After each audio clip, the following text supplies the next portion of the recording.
The Hollow Below. Chapter 1. The Field. The rain came in thin silver threads, slanting across the road like a badly tuned TV screen. Cal Whitby drove with one hand on the wheel and the other gripping a half-empty thermos of coffee that had long gone lukewarm. The truck's old wipers groaned back and forth, smearing the mud flecks that kept jumping from the spinning tires. Theo sat in the passenger seat, boots propped on the dash, despite Cal's half-hearted protest.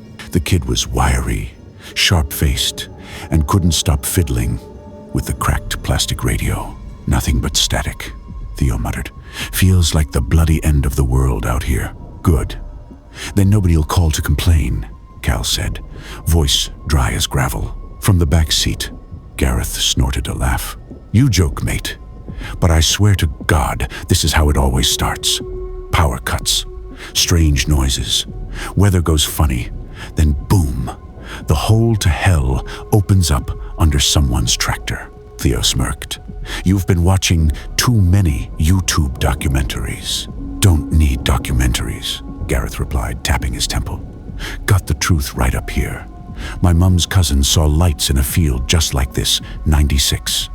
Cows went missing for weeks. Cal shook his head. Only thing missing out here'll be my patience if you two don't shut it. Marla, sitting in the far corner of the back seat, with her arms folded tight across her chest, said nothing. She hadn't said much since they'd left the depot. She watched the fields roll by long, slick stretches of green and gold, flattened by the storm, stretching to a gray horizon. Liam drove behind them in the smaller truck, hauling the equipment.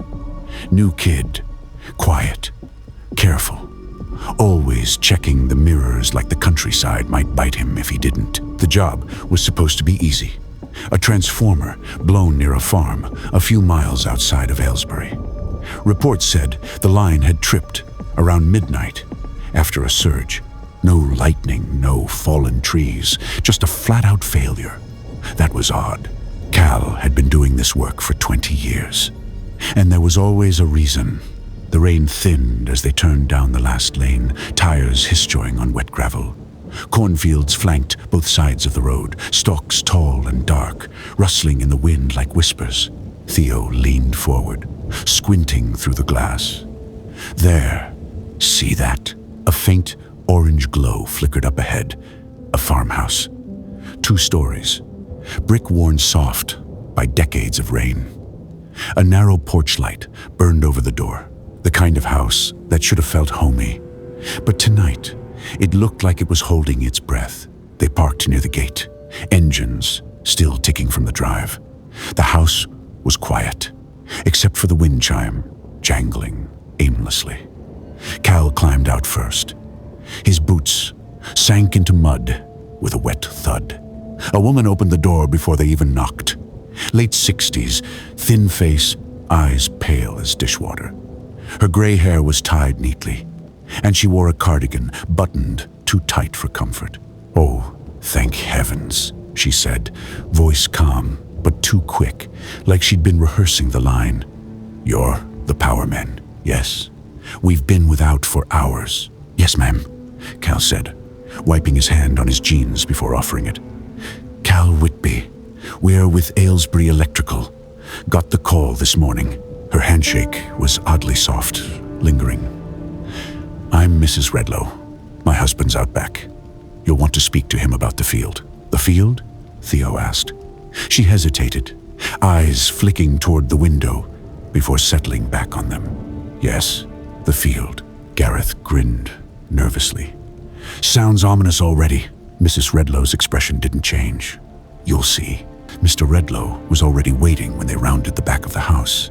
He stood near the edge of the field, an old man built like a weathered fence post, hands folded over the handle of a shovel that had no dirt on it. He nodded once. Transformers, just off the road there. I heard the pop when it went. Whole place shook a bit after. Thought it was thunder, but there wasn't any. Shook? Cal asked. The man's voice was deep, steady, like the ground hiccuped. Didn't sound right. Theo knelt beside the fence, squinting through the stalks. The corn was flattened in a rough circle, maybe 30 yards across, muddy, churned, and darker in the center. "What happened there?" Theo asked. Mr. Redlow looked at him a moment too long. "That's what I was going to ask you." Something about his tone made the group quiet. Even Gareth stopped fidgeting. Marla approached the fence, flashlight beams sweeping the field. "Sinkhole, maybe," she murmured. "Ground could have softened with all the rain." "Maybe," said Mr. Redlow. "But it wasn't there yesterday morning, and we've had rain for a week. Nothing's ever caved like that before." He shifted the shovel, tapping the ground near his boots. "Don't stay out there long. Things echo funny near it." Theo gave a skeptical laugh. "Echo funny? You mean like haunted funny?" "Like the earth's got a second mouth," the old man said, and turned back toward the house. When they reached the edge of the field, the smell hit them first. Damp soil, and something faintly metallic, like old blood. The hole was enormous, maybe 20 feet wide, perfectly round. The edges were clean, as if sliced out of the earth by some machine. Cal whistled low. "Christ, that's not a sinkhole. That's a bloody crater." Theo shone his flashlight down. The beam didn't reach the bottom. It just disappeared into a kind of shimmer, like light on oil. Liam came up beside them, breathing hard from hauling the gear. "What the hell did that?" "No idea," Marla said. "But it took half the power pole with it." Sure enough, one of the poles tilted at a strange angle, cables humming faintly in the wind. The wires vanished into the dark pit, like veins feeding the hole. Gareth crouched, close to the rim. "You feel that?" "What?" Cal asked. "The vibration." Cal stood still. And yes, there it was. Barely there, just enough to notice if you were quiet. A low, rhythmic pulse underfoot. "Could be the lines," Theo said, though he didn't sound convinced. Cal looked up at the darkening sky.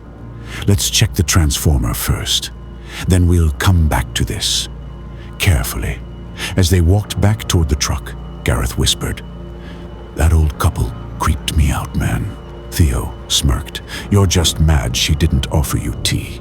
"No, seriously. The way she said the field, like it's got a name. And the old bloke with his shovel. Did you see that thing? Clean as a whistle. He wasn't digging anything." "Maybe he's just old and weird," Theo said. "You'll be like that someday." "Yeah, but at least I'll have dirt on my shovel." Cal stopped walking. "All right, enough.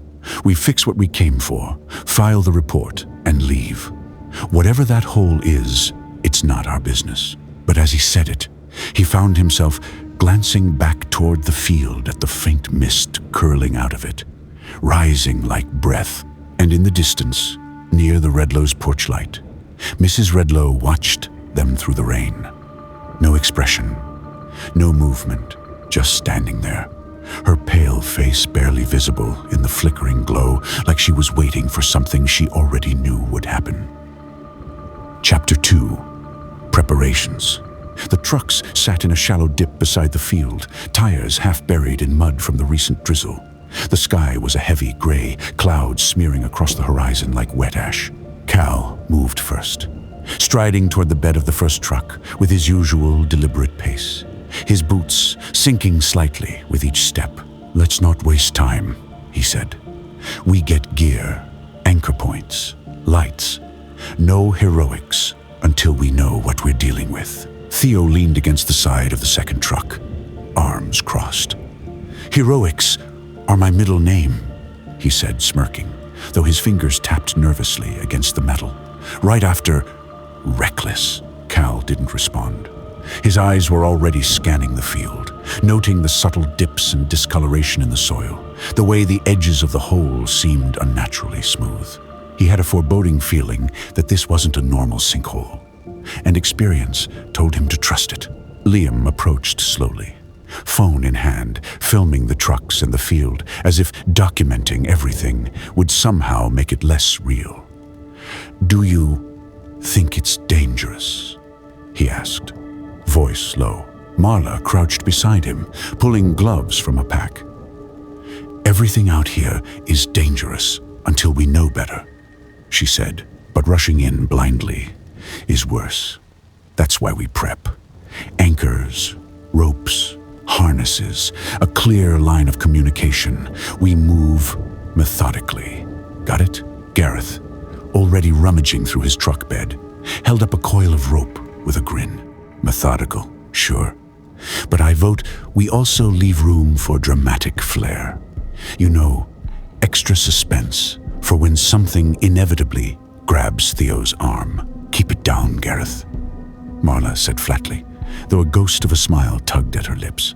Cal ignored the banter, setting his eyes on the farmhouse across the field. The old couple watched them again, still motionless, still pale.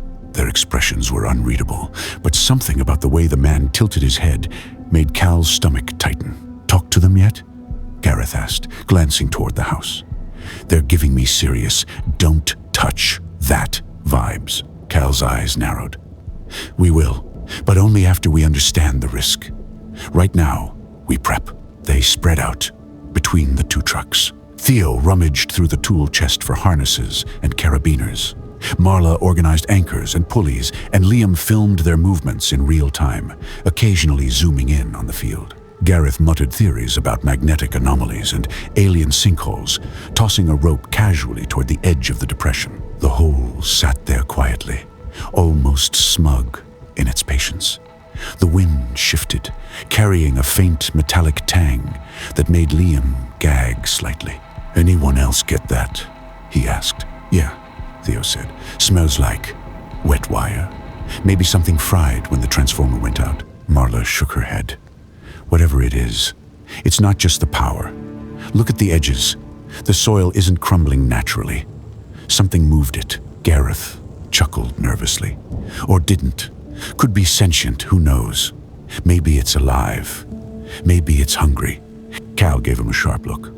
"Focus. Anchors first. We rig the system, then test with the light. Nothing goes down until we know it's secure." Theo gave a little grunt. Fine. No heroics. Just so you know, Cal, if anyone dies, it's going to be me. You survive if you follow procedure," Cal said simply. "If you don't, you won't." As they worked, the farmhouse couple disappeared inside, the door shutting softly behind them. Liam tilted his phone to catch the window. For a moment, it seemed like the woman's face, pressed against the glass, pale and anxious. Watching them, then she was gone. "Creepy," Liam muttered, lowering the phone. "Why do they look like that? Like they know more than they're saying?" Marla didn't answer. She was already checking the pulleys and ropes, tightening straps, and adjusting knots. Cal's eyes stayed on the hole, calculating angles and distances, thinking through every worst-case scenario. When the last anchor was in place, the lights rigged and harnesses double-checked, Cal nodded. "All right, first test drop. Nothing heavy, just the light and the camera. See what we're dealing with down there." Gareth's grin returned, though less confident this time. "I volunteer. No, I mean, I suggest sending the camera first. Dramatic flair optional." Theo tossed a light down the hole carefully, tethered to the rope.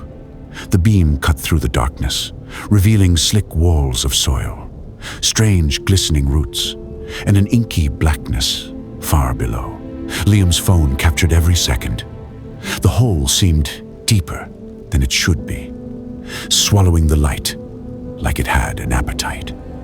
A shiver ran through the crew. "Yeah," Cal muttered under his breath. "That's not normal." "Normal's overrated," Gareth said. Cal didn't respond. He was already planning the next steps. They weren't rushing in, not yet. But the first glimpse of the abyss had confirmed what he feared. Whatever had opened here was far from natural, and it wasn't done. Chapter 3. The First Fall. Theo climbed the pole with practiced ease, rope harness snug around his waist, boots finding purchase despite the slick wood.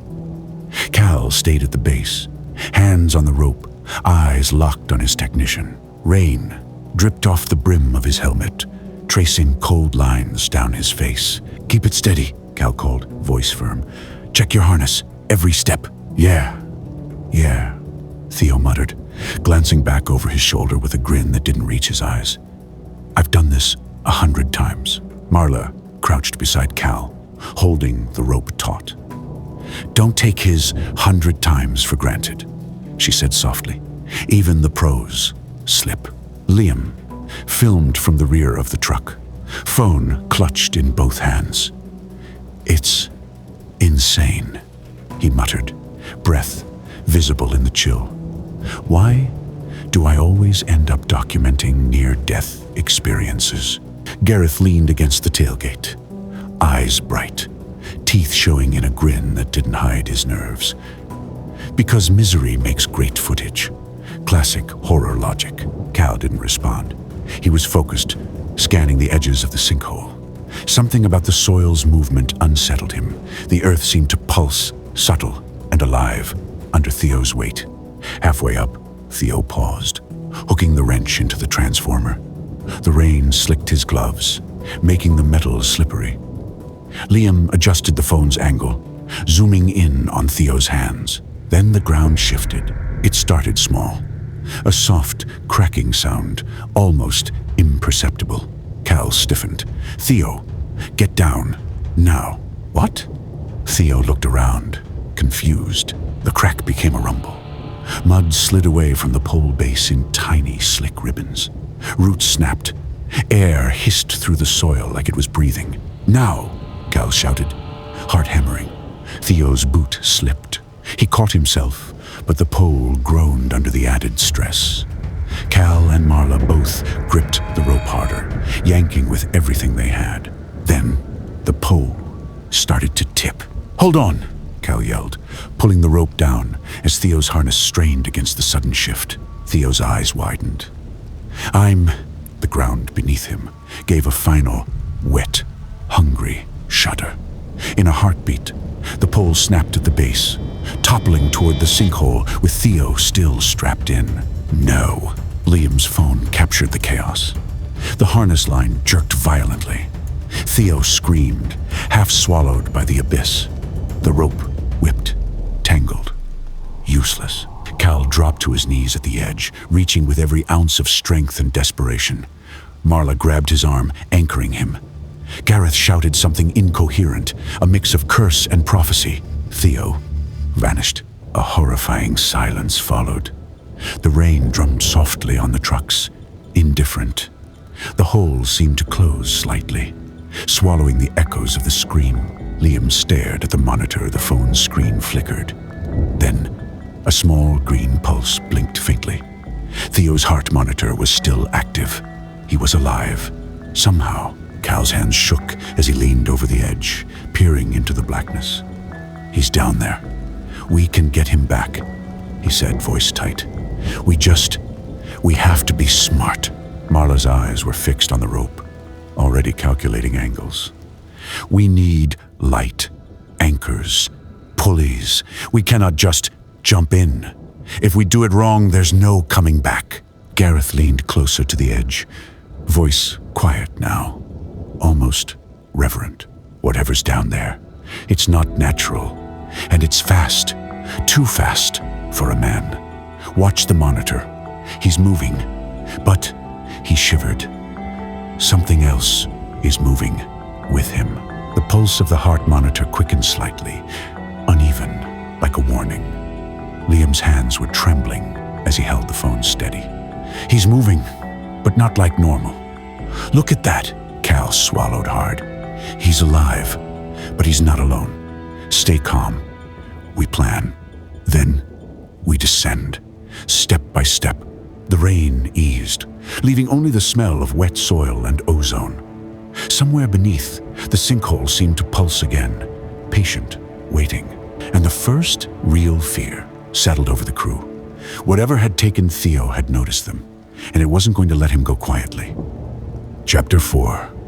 The Empty house, Cal's anger burned hotter than the cold drizzle soaking through his jacket. He was shaking, fists clenched, staring at the farmhouse across the muddy field. They knew, he muttered under his breath. They knew and didn't tell us. Cal, Marla said cautiously, stepping beside him. We don't even know what they could have done. They could have warned us, Cal snapped. Hell, they should have warned us. His boots kicked at the mud. They've seen this before. They live here. And now Theo's down there because of it. Liam followed closely, phone still clutched in his hand, filming everything despite himself. Gareth stayed a step back, muttering under his breath about omens and old people with secrets, though his grin had vanished. Without another word, Cal strode toward the front door. His hand slammed against the weathered wood. Locked. Of course it was locked. Of course, he spun toward the back of the house, adrenaline fueling his movements. Come on, he barked. Let's see if they're hiding out back. Marla hesitated. Cal, maybe we shouldn't. Too late for hesitation, Cal shouted. He kicked the chicken wire door with all his weight. It groaned, bent, then shattered in a shower of mud and rust. The smell hit them first old wood, mildew, and something metallic underneath. Cal stepped inside, and Liam followed, phone light scanning. Gareth lingered, hesitant. The house was empty. Silence wrapped the place like a shroud. No old man, no woman, not a sound except the faint drip of water from the roof. They're gone, Liam whispered, voice small. They left. Cal's jaw tightened. While we're out there, while Theo... He broke off, swearing under his breath. Marla's eyes flicked across the room, catching something. On the kitchen table, half hidden under an old fraying tablecloth, was a stack of yellowed papers covered in scrawled notes and diagrams, symbols, lines, sketches of a deep pit, strange spirals drawn around a field. What the hell is this? Gareth muttered. Marla picked up one of the papers carefully. Looks like some kind of research. Maybe they've been tracking this sinkhole, or whatever it is, for years. Cal's hands curled into fists. They didn't warn anyone. They just let us wade in. Liam's light landed on another clue. Tire tracks in the muddy yard, leading away from the property. One set, wider and older, matched the old couple's small truck. But there was another new, larger, deeper tread gone toward the far end of the field. They left while this was happening, Liam said. They didn't just lock the door. They ran. Marla frowned. Look at this, she said, pointing to a faded map pinned to the wall. It marked the farm, the edges of the field, and a wide circle around the very spot of the sinkhole. Little notes in cramped handwriting. Avoid after dark. Don't disturb the ground. Watch the soil. It moves. Gareth's voice dropped. Quiet, but intense. So, they knew, and they left us. Or something drove them off. Maybe it wasn't just a warning. Maybe they were waiting. Cal slammed his hand against the table. Enough. We need to focus. Theo's alive, and we get him out first. Then we can figure out what the hell these people were hiding. Liam hesitated, watching the cracks in the walls, the faint scratches along the wooden floor, odd bits of metal embedded in the frame. This doesn't feel like just an ordinary farm, he whispered. The papers, the circles. What were they doing down here? Experimenting? Trying to contain it? Marla shook her head. Whatever it is, it's old. They've been dealing with it a long time, and now it's ours to deal with. Cal took a deep breath, trying to rein in his fury. All right, we get back outside. Anchors, rigging, lights. Theo's not going to wait for anyone's damn secrets. Liam trailed behind him as Cal stormed toward the trucks, the weight of the farmhouse, and its empty secrets pressing on them. Gareth muttered something about legends being alive, and Marla's eyes lingered on the papers one last time, the spirals of the diagrams curling in her mind like a warning. Outside, the field looked darker, somehow deeper, hungrier. The hole waited, patient. Cal gritted his teeth. Let's go get him. Chapter 5. Into the darkness. The rope system was anchored and secure. Cal ran a final check, tapping each knot and giving a curt nod. "All right," he said. "Everyone straps in, one at a time. No heroics, no shortcuts." Marla tightened her gloves. "Focus, people. One move at a time. That's it." Gareth hovered near the edge, muttering, "Places like this aren't meant for humans. Not since forever." Liam shined his phone down the pit. The blackness swallowed the light immediately. "Looks bigger than I imagined." Cal stepped off first, gripping the rope, boots scraping briefly against slick mud. The world dropped away, swallowed in darkness. Water trickled from unseen pockets, plinking faintly. Silence pressed in, absolute and suffocating. Marla followed with measured steps. "Easy," she muttered, her voice catching slightly. "Just keep moving," Gareth called down.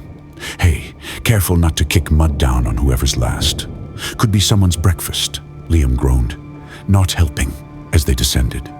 The cold air pressed in, and each small sound, the scrape of boots, the rope's creak, the occasional drip echoed unnervingly. Cal glanced back at Liam. "How's the light?"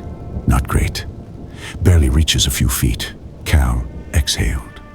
"Just enough. That's all we need." Halfway down, the rope snagged slightly on a root. Marla cursed under her breath. "That's new. Roots like this can tear hands and gloves," Cal said. "Watch it," Gareth laughed nervously. "Or eat your arm if you're unlucky." Cal gave him a look that would have frozen lava. "Shut up." They continued in silence for a few minutes, the tension heavy. Then Liam whispered, "Do you think Theo made it down?" "Okay." Cal tightened his grip, teeth clenching. "I don't know, but we'll find out." Focus. A few meters below, Marla paused and reached toward the wall. Something snagged her glove. She tugged it free, a mud-streaked baseball cap, familiar. Her eyes went wide. "Shit," she whispered. "It's his."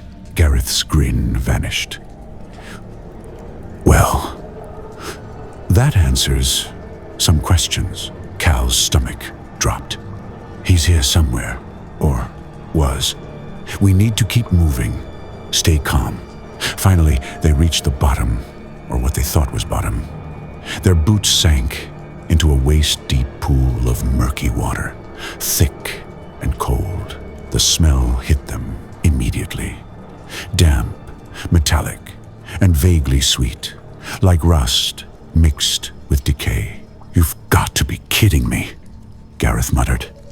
He tested the water with a foot. "This is deep." Cal kicked slightly, feeling for the floor. "It's deeper than we can stand. Looks like we're swimming," Marla muttered. "We don't have a choice." They waded forward, then began swimming, hands slicing through the thick, murky liquid. Every stroke was exhausting. Small chunks of debris floated past them. Mud, rocks, and faintly, a blood-stained strip of fabric torn from someone's jacket. Liam gagged. "It's Theo's," Marla said quietly. "We're close. Too close." The water seemed endless. The walls of the sinkhole curved away, forming a shadowed horizon of indistinct shapes. Every splash echoed against unseen walls. Even Cal's calm voice sounded strained as he encouraged the crew. "Just a little further," he said, muscles trembling. "Keep your heads down. Watch the currents," Gareth muttered under his breath. "I hate this place. Hate it." Liam kicked roughly, sending murky water sloshing into his face. He spat. "I'm going to be sick if we don't find solid ground soon." Marla reached ahead, fingers brushing something firm beneath the water. "Sure." Finally, they hauled themselves onto a narrow embankment. Mud sucked at their boots, and every movement felt like wading through sludge. The faint glow of Liam's phone illuminated a labyrinthine network of terraces and paths, winding and twisting into darkness. Roots hung from above, dripping into the water, and occasional pools reflected their weak light in unnatural patterns.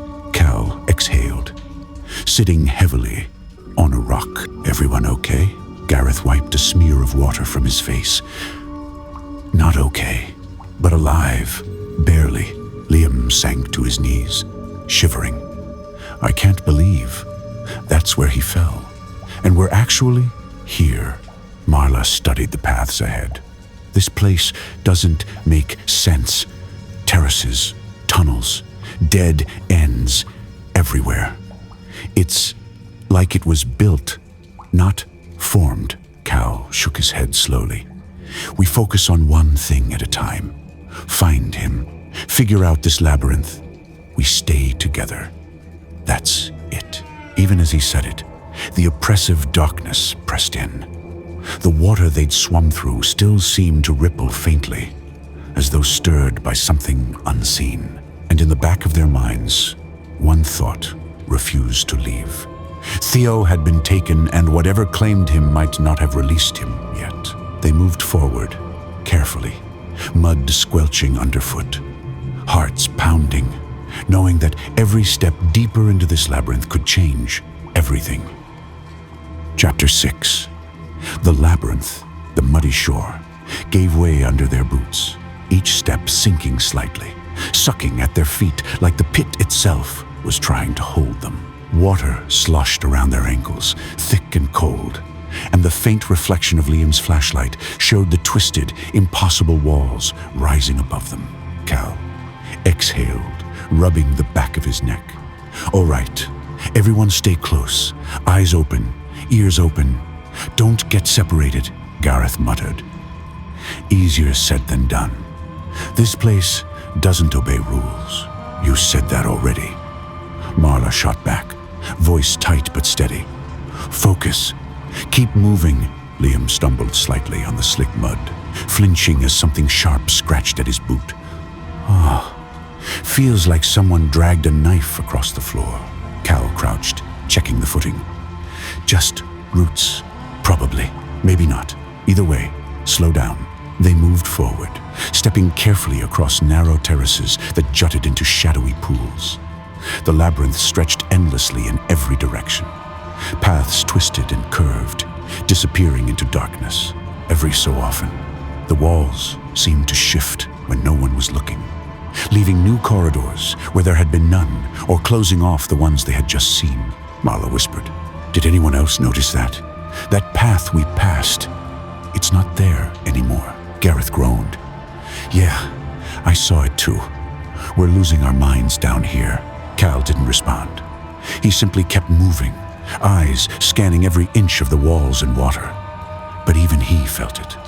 The slow, creeping disorientation. He couldn't remember if that bend had been there moments ago, or if it had moved. As they rounded a corner, Liam froze. A glimmer of red floated in the water, a baseball cap, mud-streaked and torn. His stomach dropped. "That's his," Liam said softly, voice barely audible. Cal's jaw tightened. "Then he's close.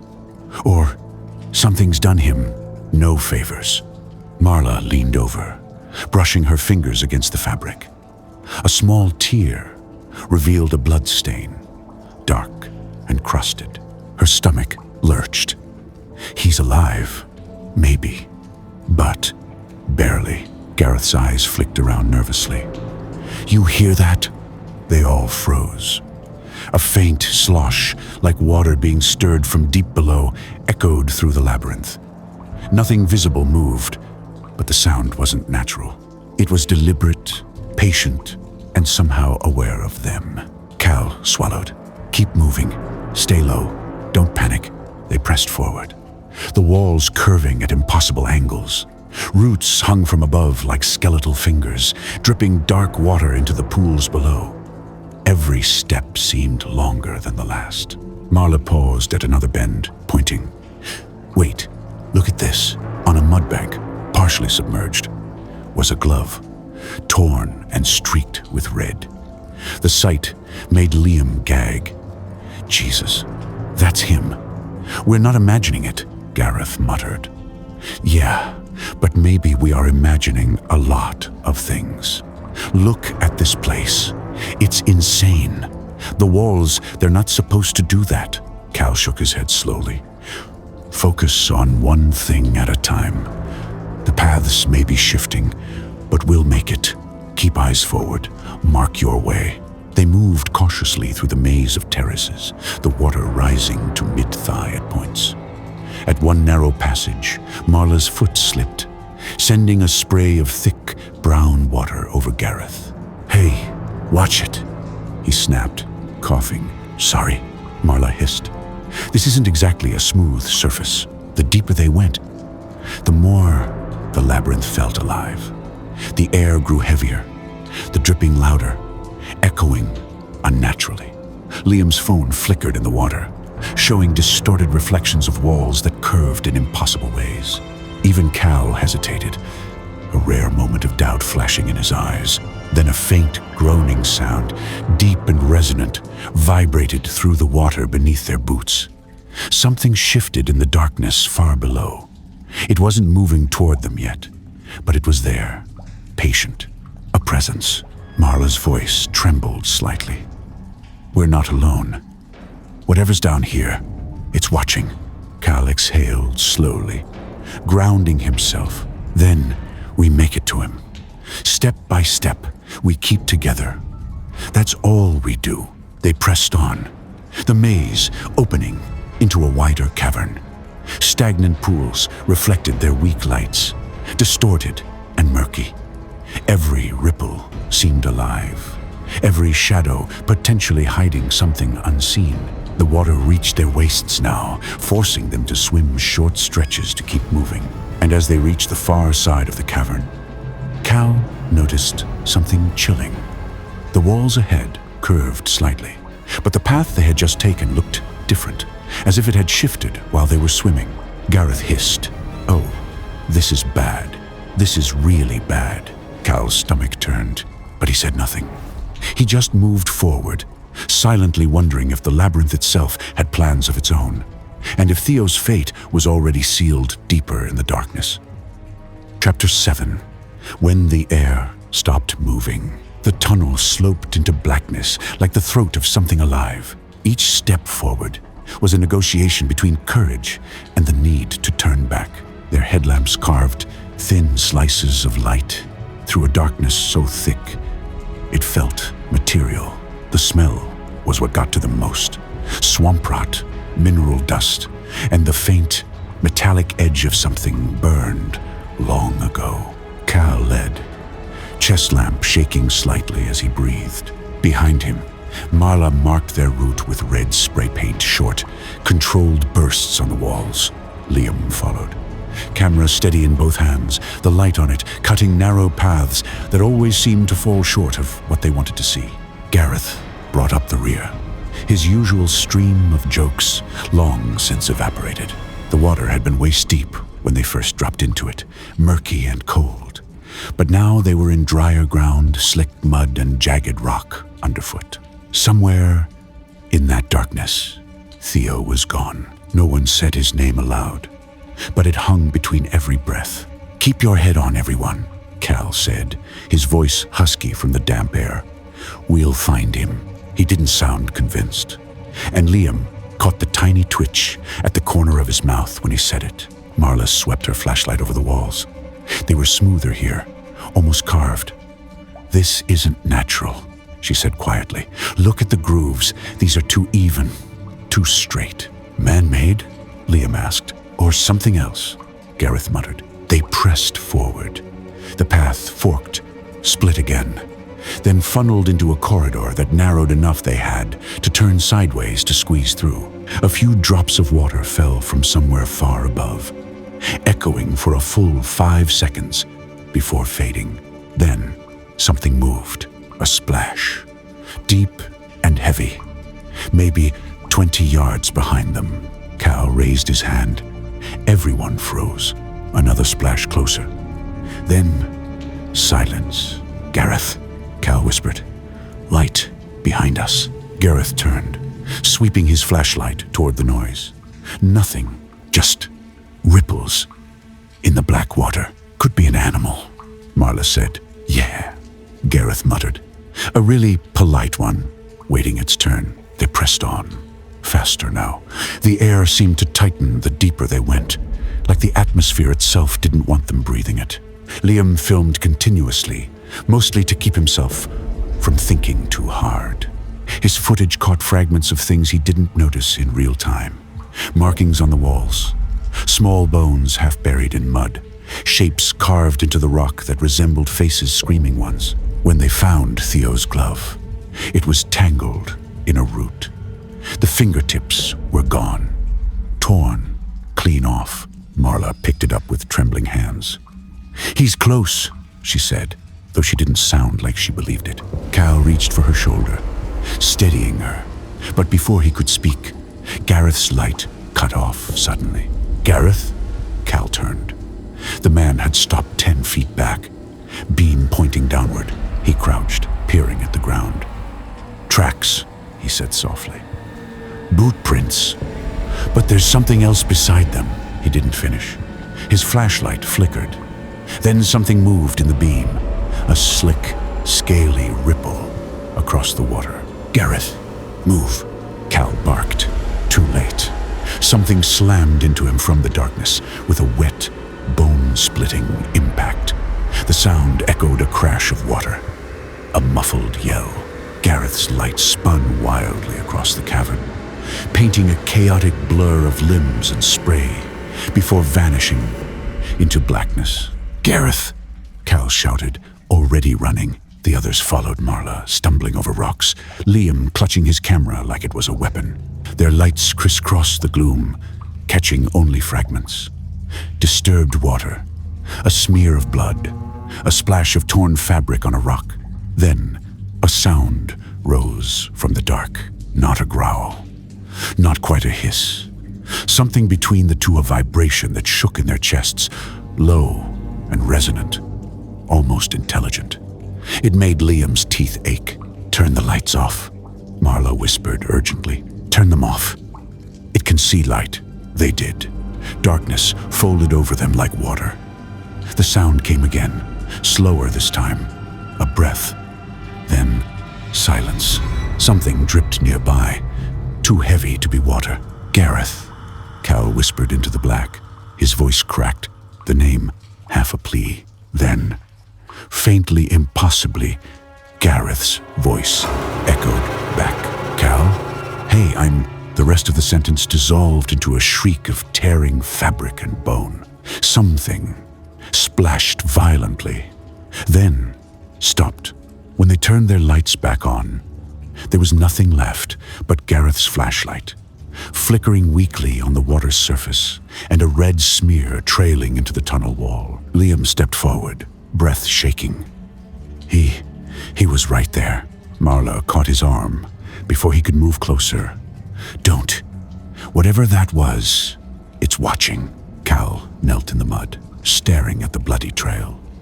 He picked up Gareth's flashlight and clicked it off, jaw clenched tight. When he finally spoke, his voice was hoarse and cold. "No more talking," he said. "We move. We find Theo. We find a way out." They moved in silence. But each of them carried the sound of that last scream with them, a memory that didn't fade when they blinked. And somewhere beyond the reach of their lights, something ancient and patient breathed again. Chapter 7. The Heart of the Hollow. The descent had felt endless. By the time their boots scraped the ground again, the air had thickened, warmer, heavier, humming with a low vibration that made their bones ache. The cave opened into a massive subterranean chamber, lit only by faint blue veins running like cracks of lightning through the walls. The light pulsed, slow and alive. Marla's beam swept across the floor and caught on something tangled near the edge of a black pool, a torn scrap of cloth. She crouched, trembling slightly. "It's Theo's," she whispered. The patch from his work vest was still visible under the grime. Liam's voice shook. Then he's here. He has to be. Cal's jaw tightened. Don't get your hopes up, he muttered. He knelt beside her, dipping a gloved finger in the water. The surface quivered around the touch. It's warm, he said, eyes narrowing. Warm? Marla repeated. That doesn't make sense. We're deep underground. Nothing down here makes sense. Liam moved closer, his flashlight trembling slightly in his hand. The air smelled metallic like blood and wet stone. Cal, it feels like this place is breathing. Cal didn't respond at first. His eyes tracked the ripples on the surface. They moved not from any wind or current, but in a rhythmic pulse, like a heartbeat. Then something floated up from the dark Theo's glove, fingers pale and bloated, still clutching a broken piece of his headset. Marla flinched back. Oh God. Cal rose slowly, voice low. He didn't fall. He was taken. The hum grew louder. Liam could feel it in his chest now, deep and internal, like a second pulse that didn't belong to him. He swung his flashlight toward the far wall and froze. The rock was shifting, not crumbling, not cracking, moving, slowly folding inward and outward, like a throat swallowing air. Liam stumbled backward, gasping. Cal, it's alive! Marla looked around, panic flickering behind her calm exterior. No, it's some kind of geological reaction. Stop pretending you know what this is, Cal said quietly. His tone wasn't harsh, just hollow. You don't. The cave seemed to respond. A long, low groan rolling through the walls. Droplets rained from the ceiling as dust shook free. Liam whispered, It's changing again. And it was tunnels branching where there hadn't been any. Walls sealing behind them. The cave wasn't just alive. It was thinking. Stay close, Cal said, though his voice had lost the sharp edge it usually carried. It was steadier now, but heavier, too. The kind of calm that comes right before something breaks. We find another way out. Keep your lights on the walls. Don't look too long at the water. They started walking. The tunnels twisted like intestines, bending back on themselves in ways that made no spatial sense. Twice, they found themselves back where they started. And each time, the pool looked slightly different. Its edges closer, the blue veins brighter. Liam broke the silence. Do you think Theo? Don't finish that sentence, Cal said. Marla looked over at him. You don't actually believe he's alive, do you? Cal's flashlight flicked briefly toward her. I've seen men disappear before. Sometimes they don't die, just change. Something splashed behind them. They turned flashlights, slicing through the dark. Nothing. Only ripples. Then, faintly, from somewhere deep below the surface, a voice rose up. It was Theo's. Help me, Marla's breath caught. That can't be, Liam whispered. He's down there. Cal's expression didn't change. No, that's not Theo. The blue veins along the walls brightened suddenly, pulsing like an exposed vein under skin. The hum spiked in frequency, and the water began to boil, not with heat, but with movement. Something enormous stirred beneath the surface, unseen but vast enough to distort the air around it. Move, Cal barked, voice breaking its calm for the first time. They ran boots, slapping against wet stone as the pool exploded behind them in a roar of black mist and shimmering liquid. Liam looked back for a single heartbeat. He saw something rising, a mass threaded with glowing veins, its surface glistening like muscle stripped of skin.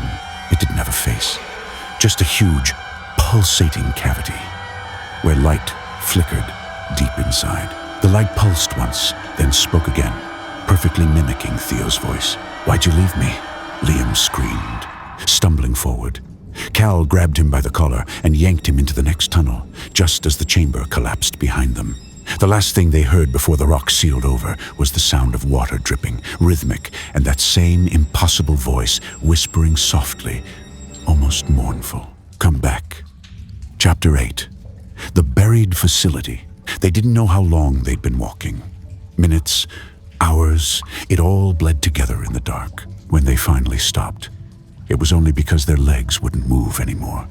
Cal leaned against a jagged wall, sweat streaking through the dirt on his face. The air had turned thick and stale again, the kind that clung to your lungs and refused to leave.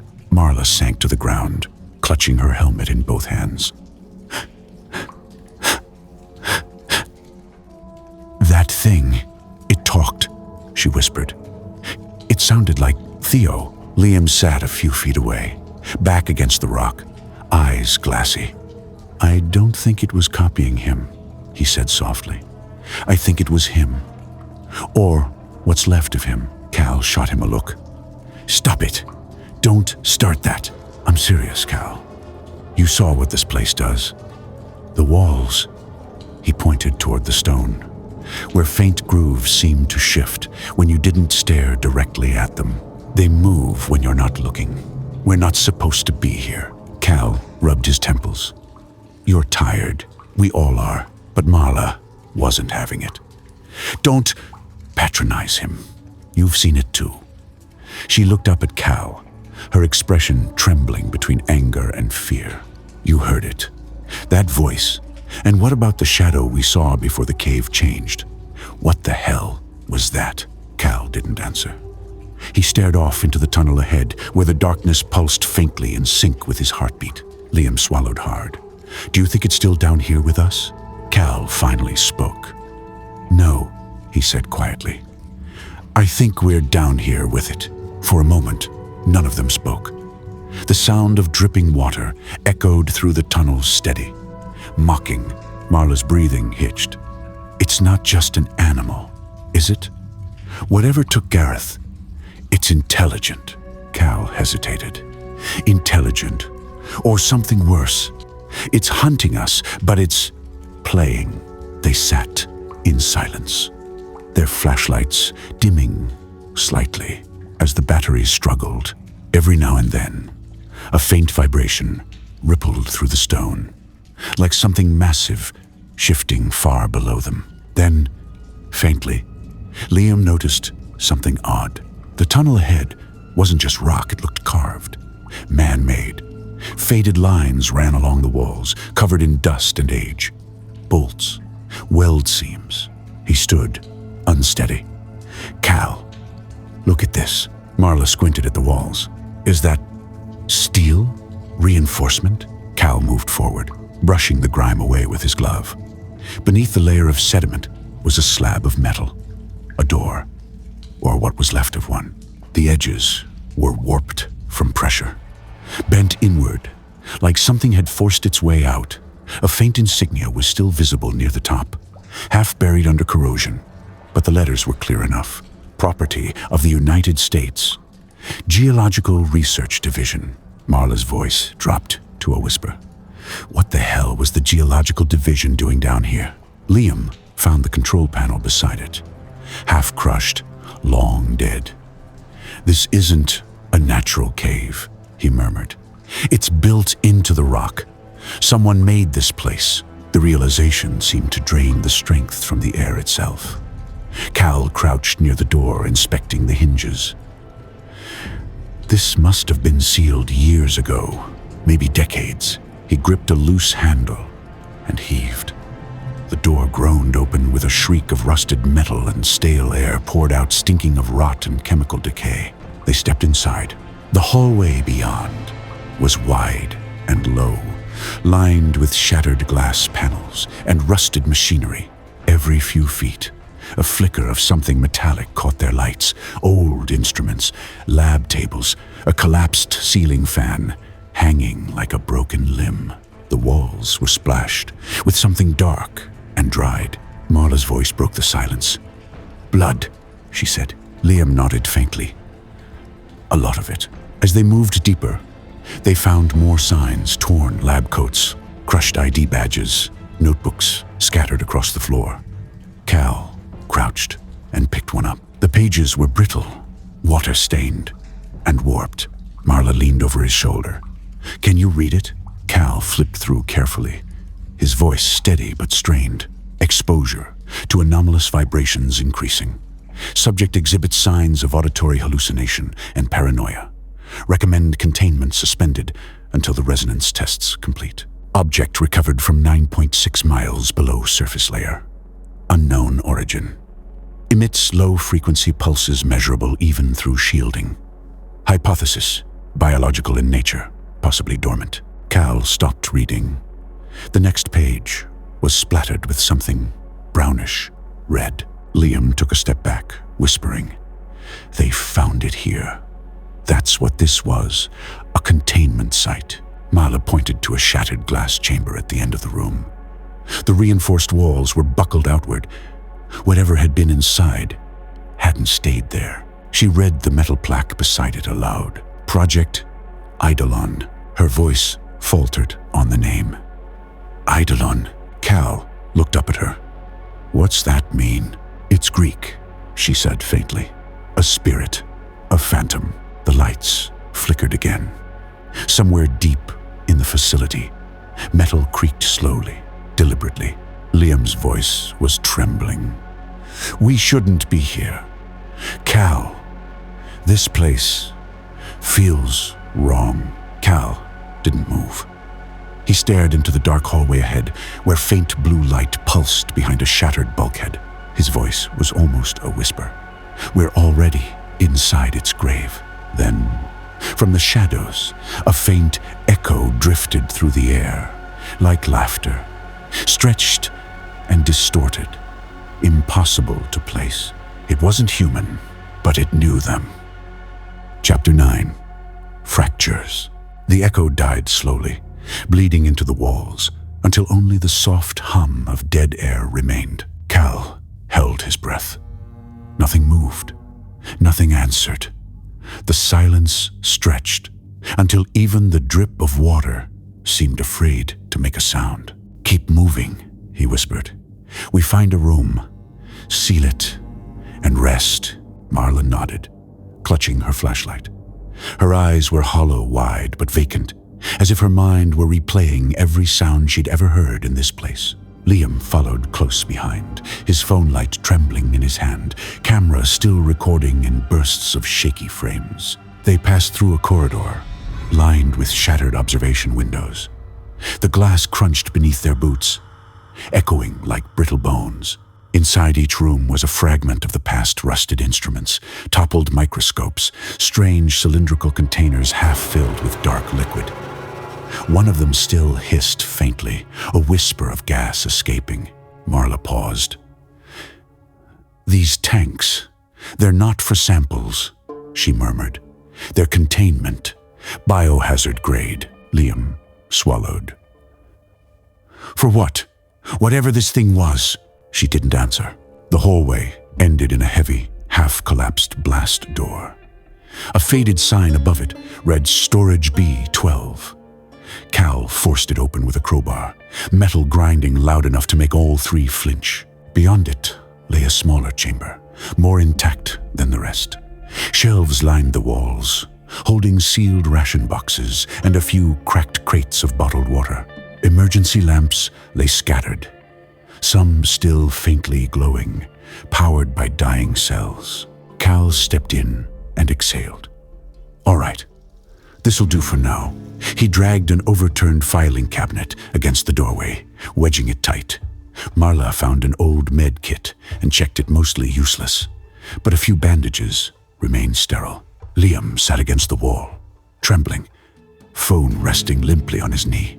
For a long while, none of them spoke. Then Marla broke the silence. "Do you think Gareth's still alive?" Cal stared at the floor. "I don't know." Liam's voice cracked. "He screamed, Cal. You heard him." "Whatever took him." It didn't sound quick. Cal's jaw clenched. "I said I don't know." The air between them felt heavy, dense, with everything they couldn't say. Marla tried to shift the subject. "We should try the radio again. See if there's any signal." Cal handed her the handheld. The casing was cracked, but it still powered on, emitting faint static. Marla adjusted the dial, cycling through bands. A few minutes passed. Nothing. Then, just as she was about to shut it off, a faint tone bled through. 3 low pulses, then silence. "Wait," she said, sitting up straight. "Did you hear that?" Liam nodded. "Play it again." She turned the dial back, adjusting the gain. The sound repeated 3 pulses like sonar, except beneath them, buried in the noise, was something else. A voice.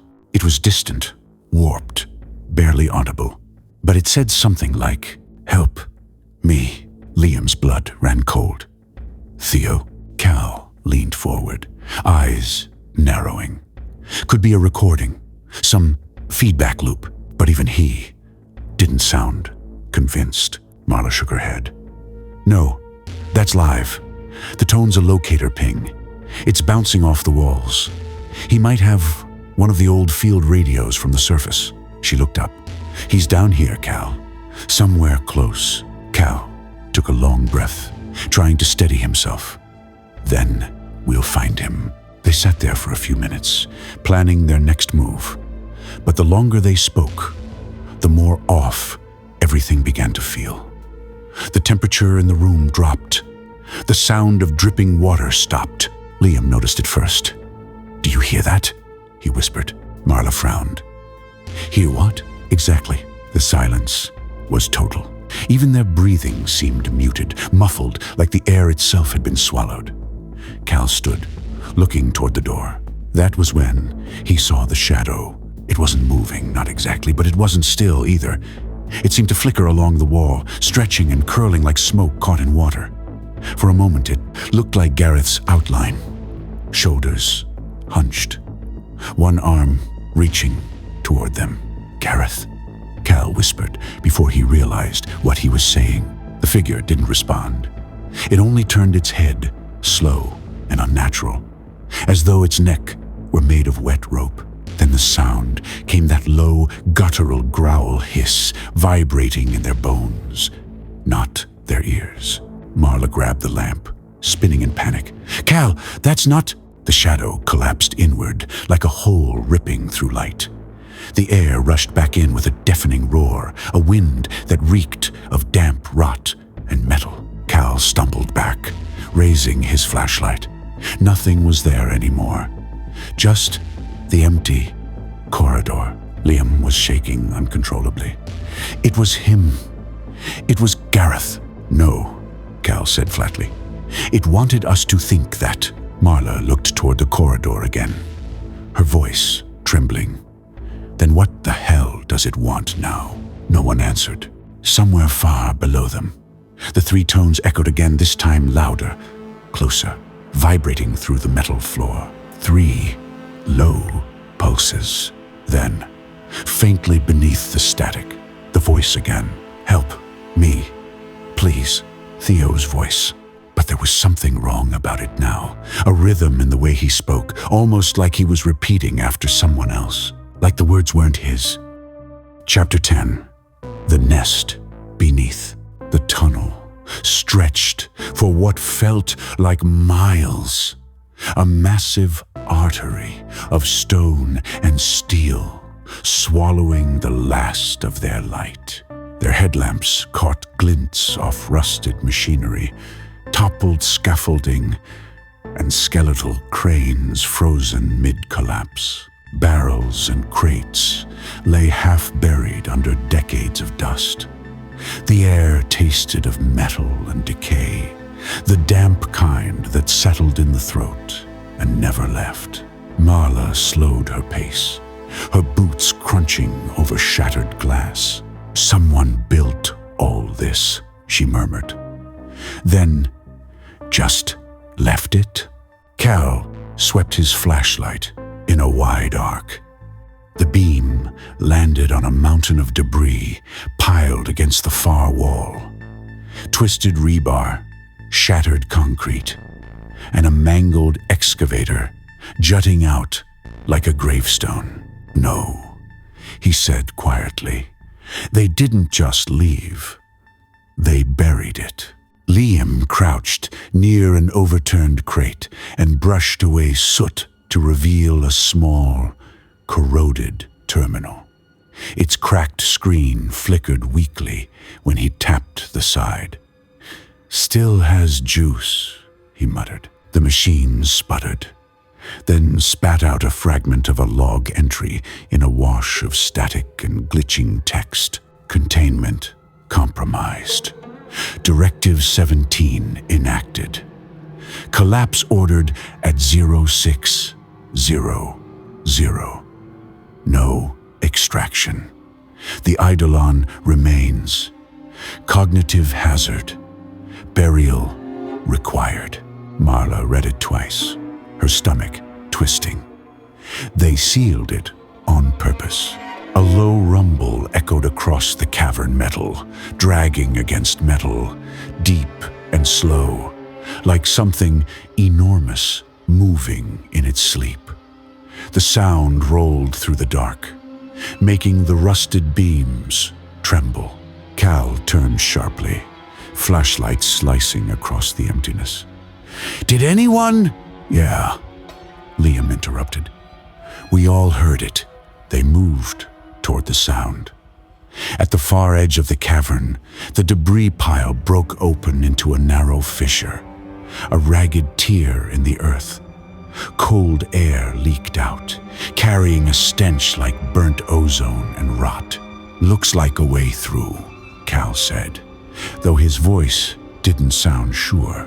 The tunnel beyond bent downward, walls wet and breathing with condensation. Strange growths clung to the surface, pulsing, organic, faintly luminous. Their boots sloshed through shallow puddles that reflected their faces in distorted, fractured ripples. And then the tunnel opened into a wide dome.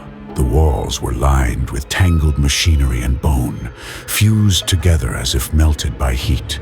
At the center lay two figures, one slumped motionless, the other sitting upright against a fractured pillar, pale and trembling.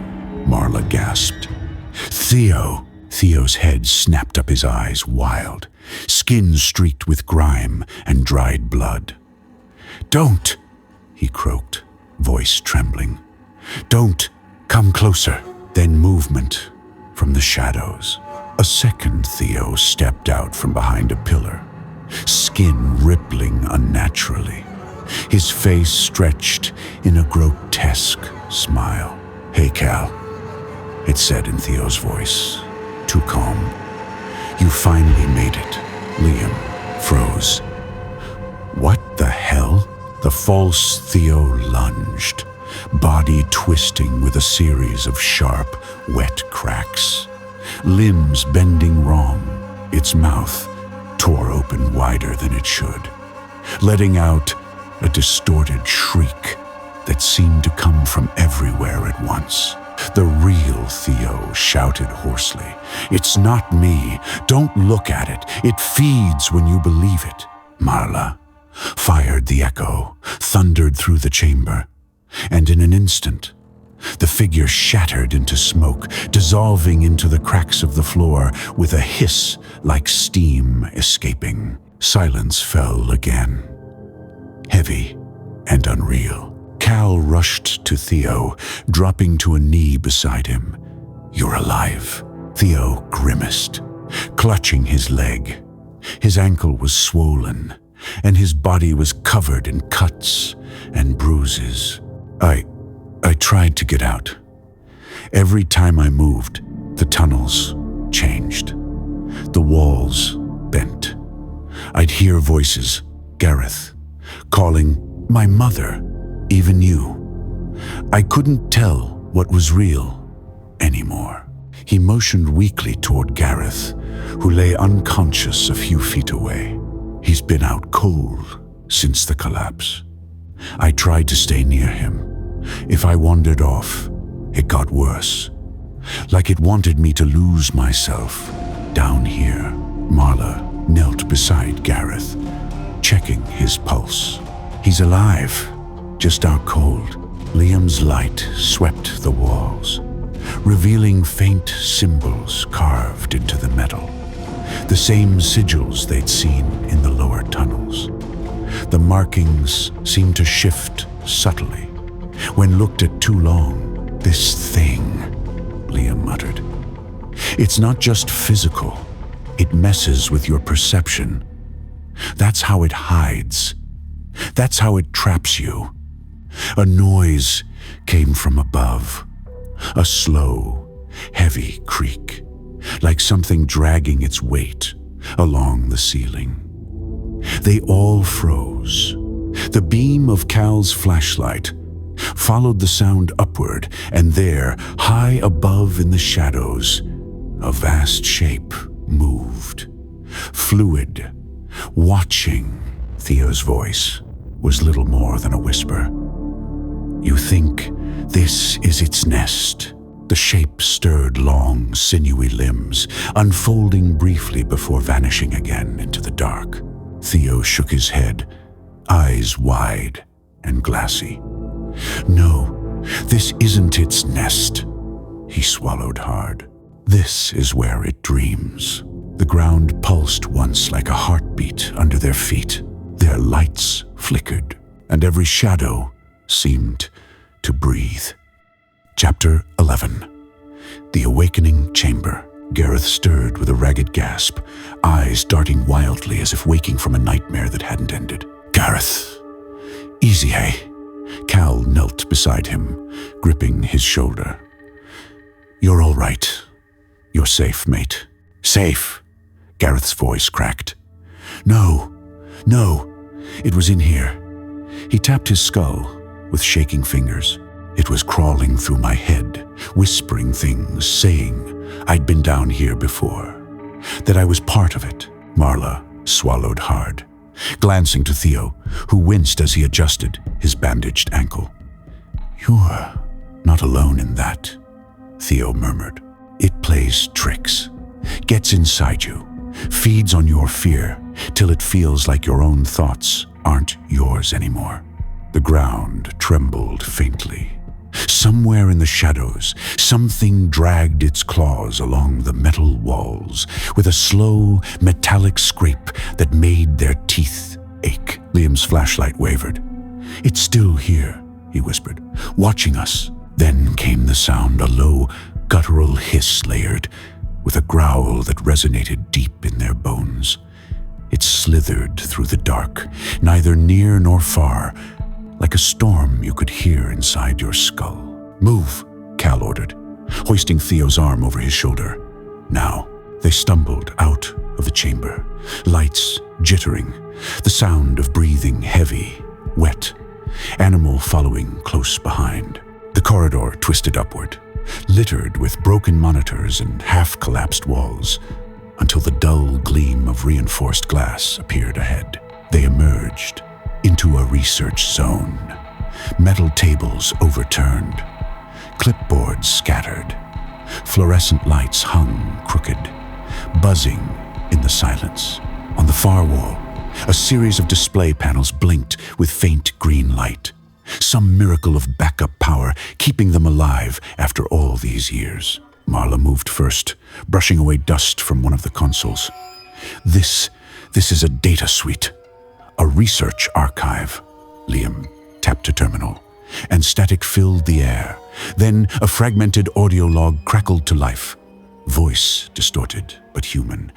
Log 2217. Subject codename Eidolon.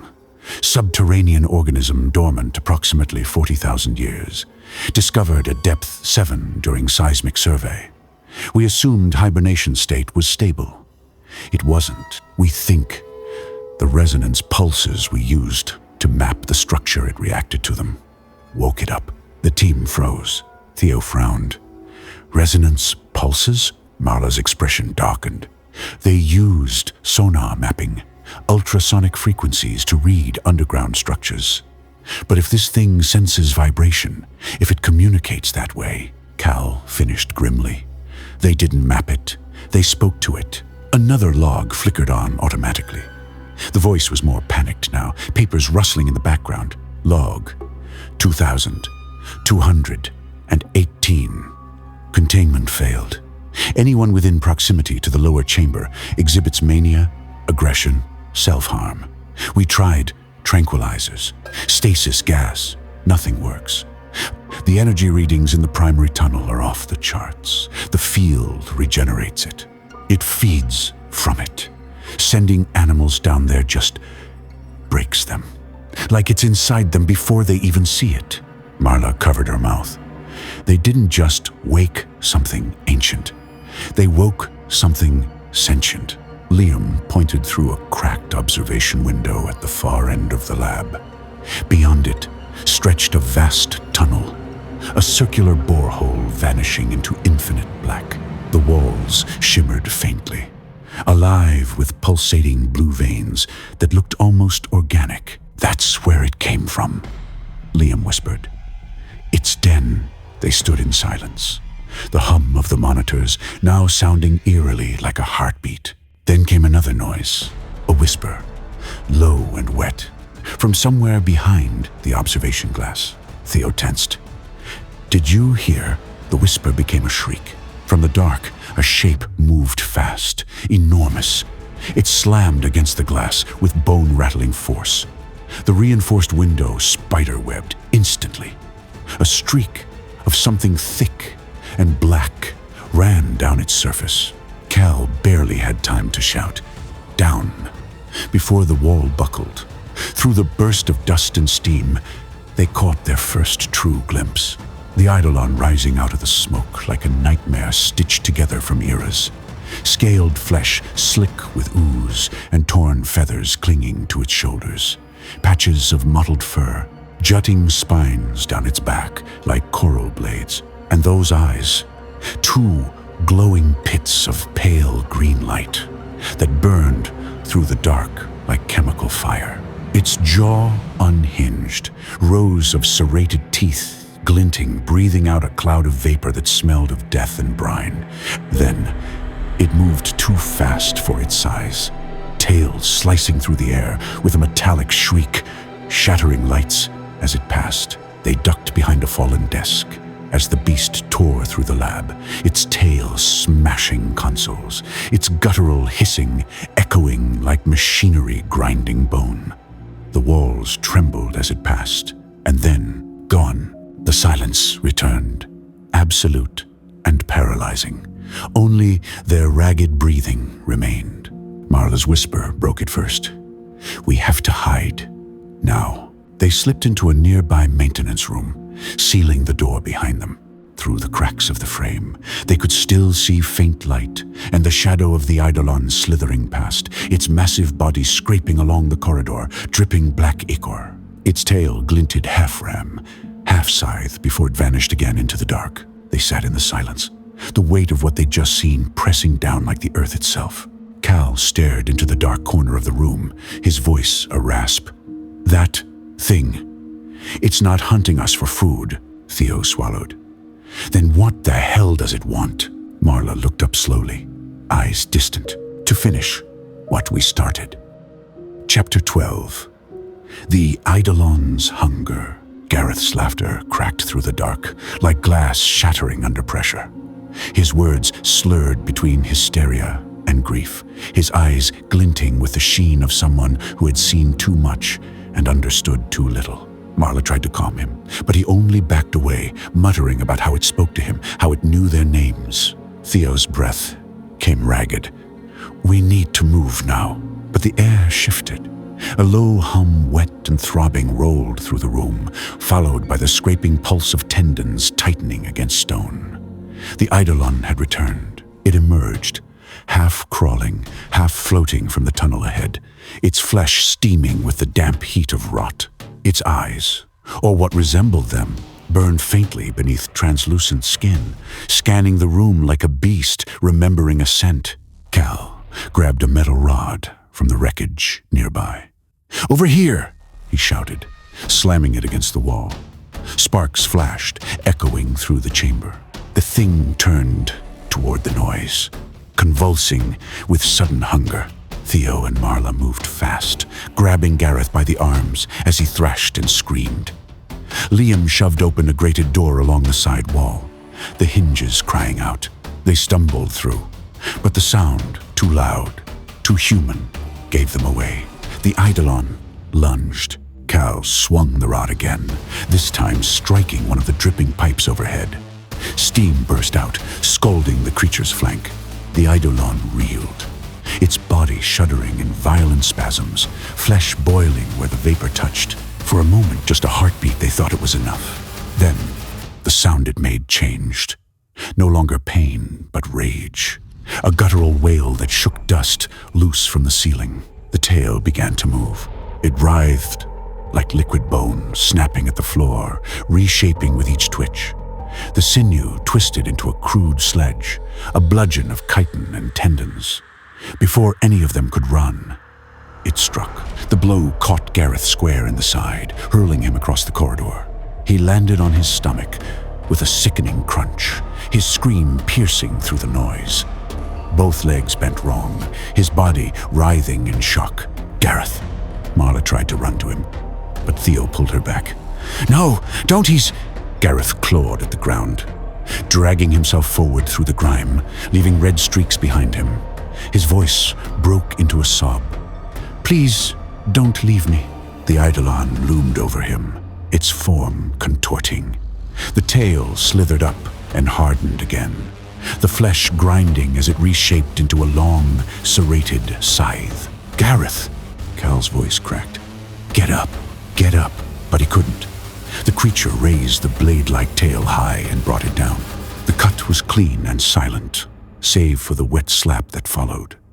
Gareth's body split apart, halves sliding in opposite directions before collapsing in a spreading pool of blood. Marla screamed. Theo turned away. Liam froze, his eyes wide and empty. Cal's grip on the metal rod trembled. He dropped it. "We have to go," he whispered. No one argued. They ran, their footsteps slipping through blood and debris, the echoes of Gareth's last cry still hanging in the corridor. Behind them, the Eidolon let out a slow, guttural hiss, something between a growl and laughter, as if savoring the panic it had sown. And, as they vanished into the maze of tunnels, the creature began to move again, faster this time, reshaping itself in the dark. Its hunger had evolved, and now it wanted more than flesh. Chapter 13. The Maw Beneath. The air had gone wrong. Cal could feel it. The cold was heavier now, like the oxygen itself was frightened. Gareth's scream still echoed somewhere in his mind, the sound wet and final. The Eidolon had sliced him in half, like a shadow cleaving light, and then silence. Just the low pulse of the fluorescent lights flickering overhead, the hum of machines still alive in this tomb of a facility.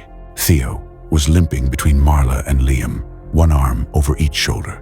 None of them spoke. They didn't have to. The smell of blood, iron, and burnt circuitry filled the space with everything words couldn't. Every hallway they turned down looked the same. Gray, lined with doors sealed decades ago. Somewhere behind them, the dragging sound began again. Slow, wet, intentional. Cal glanced over his shoulder. "Move," he whispered, but even his voice trembled. "Just keep moving." They stumbled through another door and found themselves in a laboratory chamber that looked untouched by time. Banks of dormant computers lined the walls, their monitors covered in dust. The far wall was plastered with documents, research notes, sonar imaging, strange waveforms. The Eidolon project, Marla's flashlight, cut across one of the diagrams. A skeletal outline of something immense, its shape warped as if gravity itself couldn't hold it still. Words were scrawled beneath in smeared ink. Subject demonstrates high psionic radiation. Distortion field. Self generates. Tunnel zone. Impossible to enter subjects. experience catastrophic neural feedback. Theo leaned closer, voice cracking. They tried to go in there, with animals, rats, dogs. His flashlight trembled as he read further. They ran into the walls, until they broke their skulls open. Died, screaming. A soft rumble traveled through the floor beneath them, so deep it rattled their bones. Liam took a step back. "That tunnel," he said quietly. "It's below us, isn't it?" Cal moved to the central terminal, brushing away dust and flipping a few manual switches. Static filled an ancient speaker, followed by a voice. A researcher, distorted and broken. Specimen appears dormant. Sinkhole expansion detected near outer perimeter. This may be a lure, a psychic vector trap. Not geological, not natural. Something inside is calling prey into proximity. The recording cut off with a shriek of metal. Then, from somewhere behind them, that same metallic shriek answered. The lights went black. Marla's breath hitched. The flashlight beams shook across the walls, catching fragments of motion, a glistening surface. Something coiling in and out of view. The Eidolon had followed them. Its body was too large to make sense of. Its form shifted in the shadows. Slimy scales glinting beneath patches of hair and feathers that matted with dark fluid. Theo fell, clutching his ankle, and Liam turned back to help. But Cal froze as a long, serrated tail snaked across the floor. "Run!"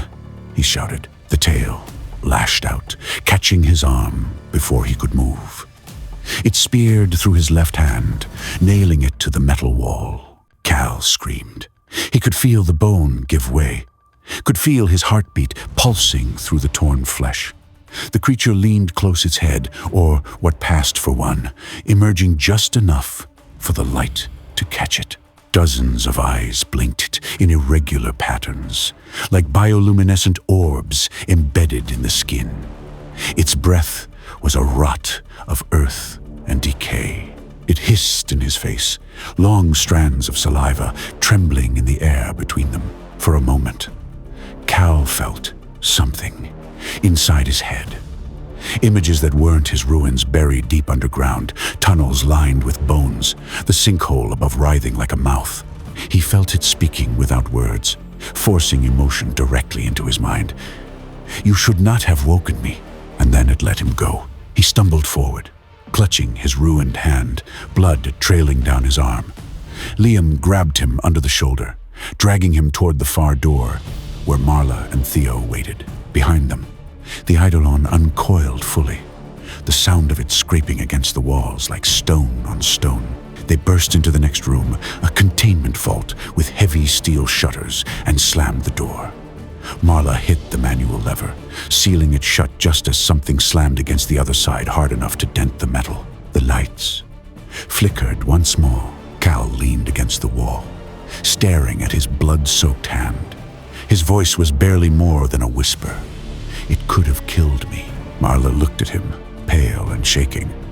"Then why didn't it?" Theo's answer came from the dark corner of the room, voice trembling but certain. "Because it doesn't have to. It's hurting us." A long silence followed, broken only by the echo of distant scraping fading into the tunnels below. And then, faintly, from beyond the door, the sound of something breathing. Chapter 14. The Farmhouse Mirage. Cal's hand throbbed, blood dripping down his palm as he supported Theo along the uneven path. Marla scanned the shadows. Liam kept close with his camera, and the silence pressed in on them like a physical weight. The tunnels behind them ended at a rusted elevator shaft, one of the government's long-forgotten emergency lifts. Its cables groaned as Cal checked the mechanism. This was their way to the surface. The ride up was slow, rattling, and claustrophobic. But when they emerged into the night, the familiar outline of the farmhouse greeted them. At first, relief and disbelief collided. Lights flickered in the windows. Smoke curled from the chimney. The front door opened as if it had been waiting. "You poor things," said the woman, Mabel, her voice unnaturally calm. "You've been down there, haven't you?" Warmth seeped into them. Blankets were laid on the floor. A kettle whistled softly on the stove. For a heartbeat, it seemed safe, but the oddities began almost immediately. The tea tasted metallic, leaving a faint tang on their tongues. Cal noticed faint military insignias etched beneath the wallpaper. Liam tugged at a loose book and found a government folder labeled Eidolon, Phase 3, Resonance. On the mantel, photographs subtly shifted when glanced at twice the couple alone, then standing with unfamiliar figures. Marla's mind raced. "It's not just the creature," she muttered. "It's been projecting itself through this house, through them." Theo winced as he limped toward the table. "The government? What were they doing here?" Marla opened the folder. The pages were filled with logs. Decades ago, a government construction division detected anomalous electromagnetic pulses beneath the farmland. Believing it was a mineral deposit or underground reactor, they began Project Eidolon, a research and containment operation disguised as agriculture. Excavations led them to the sinkhole network and something far older. The logs described strange organic artifacts, tools, skeletal fragments, carvings grown rather than made. Psychic disturbances followed workers hearing whispers, vanishing, or seeing things that weren't there. The government attempted containment, but failed. Tunnels were sealed. Operations shut down. Only the farmhouse remained. Marla traced faint cracks on the floorboards. Earl and Mabel lived above the old excavation line. Exposure to the Eidolon's energy warped them over decades. They're not exactly human anymore. They became vessels, biological relays, maintaining the creature's tether here, a shadow, stretched along the floor. The house itself seemed to breathe. The walls warped slightly, portraits whispering. A faint hiss threaded through the air, the Eidolon, aware of their presence, feeding off their recognition. Theo's injured leg forced him to kneel, but his voice was urgent. "We destroy the generator, its resonance hub. It's keeping this illusion alive. That's how it's holding itself in this plane." Cal ripped up the floorboards, exposing the old fuel lines and wires. Sparks ran along the connectors as Marla rigged circuits. Sparks hissed as electricity surged unevenly, the room vibrating with raw energy. The generator roared, a violent pulse through the chamber. Outside, shadows twisted and lengthened as the Eidolon manifested, partially its immense scaly silhouette flickering, patches of fur and feathers bristling, razor teeth glimpsed through a low hiss. Cal ignited the fuel line. A blinding flash erupted, sound folding inward, like the world swallowing itself. Walls groaned, floorboards cracked, and a shockwave threw the crew across the room. Dust and debris filled their lungs, and then darkness. Chapter 15. The False Reality. When they awoke, the world was quiet. Pain lanced through their bodies. Cal's hand throbbed. Theo's ankle ached, and Liam's ribs ached from the blast. Marla helped steady them as they hobbled outside. The farmhouse was no longer warm or vibrant. Its wood had turned gray and brittle, aged centuries in an instant. The windows were cracked, and the chimney leaned at an impossible angle. A strange, heavy stillness clung to the air. Sunlight pierced through low clouds, rain drizzling, coating their mud-smeared clothes. They checked each other, offering hoarse praise for surviving, for making it out together. No one spoke much. Words seemed insufficient to process what had happened over the last torturous day. Their trucks were just visible at the edge of the cornfield. Limping and careful, they made their way to them, each step soaked in anxiety and exhaustion. Cal was the first to speak, voice ragged but steady. We made it out. All of us," Liam nodded, glancing back at the desolate farmhouse. "But what was that thing? It's not gone," Marla swallowed, eyes scanning the horizon. It doesn't live beneath the earth anymore. It lives through memory, through us. The radio crackled suddenly. At first, static. Then, faint voices. Their own voices, from hours or days before, echoed through the speakers, distorted, slurred, then, impossibly, Gareth's laughter. The road curved. And there it was, the same farmhouse, sitting exactly where it had been, perfectly aligned with the cornfield. The sinkhole yawned, wide and dark, waiting. Theo's face paled. It's a loop. Cal gripped the wheel, knuckles white. It's feeding through us, through our memory, our fear. Marla's mind raced. If it keeps tethering itself to our minds, if it's this persistent, then we'll never be done. Every time we think we're safe, it can pull us back. Liam swallowed hard. Can we break it? A silence hung, heavy with dread. The drizzle intensified. The wind carried whispers from the trees, fragments of their own voices, their own fears. For a moment, a fragile hope flickered. Maybe, just maybe, if they stayed aware, if they remembered what was real and what was the Eidolon's illusion, they could move forward, disrupt the loop, escape the endless fold of memory. But the road ahead remained the same. The farmhouse, the cornfield, the yawning sinkhole, and in the distance, the faintest hiss, like a memory itself, curled through the mist. The Eidolon did not live underground. It lived through them, looping the witnesses of its terror forever. Epilogue. The Watcher. A lone bird circled above the cornfield road, feathers ruffling in the early morning drizzle.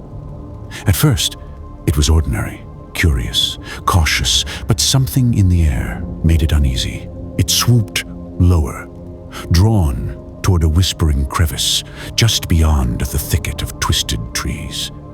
The sound was soft at first, like the murmur of 100 voices just out of reach.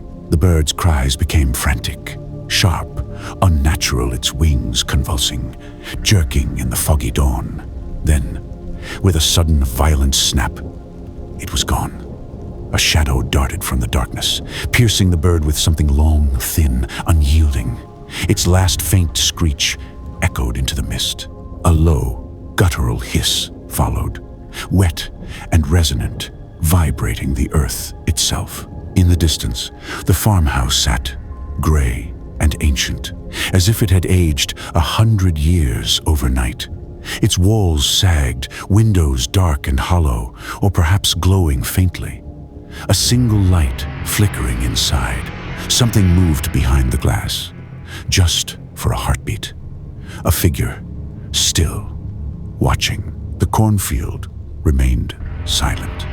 The thicket swayed gently in the wind, as if nothing had happened. But the Watcher remained, patient, eternal, waiting. And far below, in the dark caverns, the Eidolon lingered, still.